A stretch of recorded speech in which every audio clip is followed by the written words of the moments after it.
China has called for a dialogue with the United States based on equality and mutual respect after threatening tariffs on American imports in response to levies from Washington.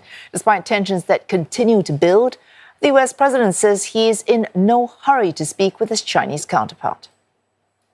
No, we'll speak to him at the appropriate time. I'm in no rush. At the appropriate time. Do you think that conversation On Donald Trump appearing unfazed, dismissing any implications of Beijing retaliating after an additional 10% US tariff on Chinese imports now applying also to Hong Kong, taking effect yesterday.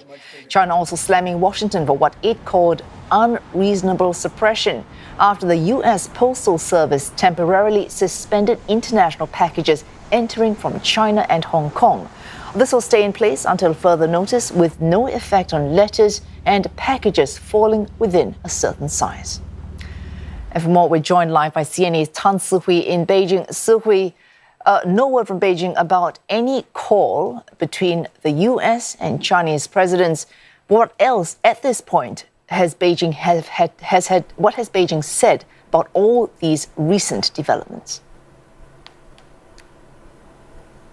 With all these recent developments, China has said to the U.S. to stop politicizing and stop weaponizing trade and economic issues to suppress Chinese companies. And China has said that it will take necessary measures to safeguard and protect the legitimate rights of these Chinese companies, although it did not elaborate exactly what these necessary measures are. And this comes just after U.S. slapped 10% additional tariffs on all Chinese goods. And as you've also said, parcels have been banned from mainland China and Hong Kong to the U.S. with the exception of letters.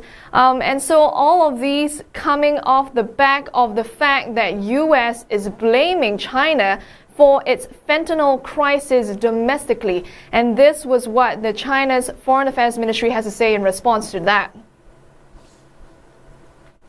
美方以芬太尼问题为由，对中国的商品加征10%的关税，中方对此强烈不满，坚决反对。中方采取的措施是维护自身正当权益的必要之举。贸易战、关税战没有赢家，施压威胁对中国行不通。中方敦促美方纠正错误的做法，通过平等的磋商解决各自的关切，推动中美关系稳定、健康、可持续发展。 Analysts are saying that China is being very careful in calibrating its response towards Mr. Trump. That's because they may view Mr. Trump as an unpredictable leader, and he also engages in transactional diplomacy. So at this point in time, no date has been set for the phone call between US President Donald Trump as well as Chinese President Xi Jinping. But if that call happens, analysts believe that it could follow somewhat of what happened between Mexico, Canada, and the U.S. after negotiations took place, tariffs delayed by a month. So far, we still do not know what would happen.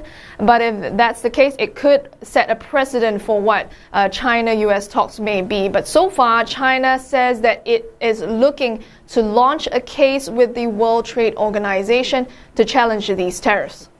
Also, these recent frictions with the United States are likely, I suppose, encouragement for China to look for friendlier faces with its other major trade partners, and that would, of course, include the European Union. Are we seeing any signs yet on either side, both Beijing and Brussels, how they are likely to be building their trade relationship? Like you said, friendlier status, that's what we're looking at, because Mr. Trump had said that to the European Union that tariffs are going to, in his words, come pretty soon. And so we're looking at that friendlier status, a shifting of tone towards China for the European Union. We're seeing this previously, a hawkish attitude turning to somewhat more of a friendlier stance towards China. So the European Commission President von der Leyen, she had said that there is going to be space for deeper trade talks with Beijing, possibly coming up with newer agreements with Beijing, especially in an era of hyper-competitive and hyper-transactional geopolitics. And it seems to be a welcome move, as we've seen by Chinese Foreign Affairs Ministry. They have said that this strategic relationship with the EU is all the more important amid a more fragmented world. And they also highlighted the need for strategic communication, especially as both sides, the EU and China, are celebrating 50 years of diplomatic relations. And so analysts are also saying that this shift in stance is really due to the EU wanting a more balanced and moderate diplomatic stance with greater powers, including China. And speaking of greater powers, a few Asian leaders are set to visit Washington in the coming days. We will see Japanese Prime Minister Ishiba visiting Washington in the coming days, as well as Indian Prime Minister Narendra Modi. He will be visiting Washington next week.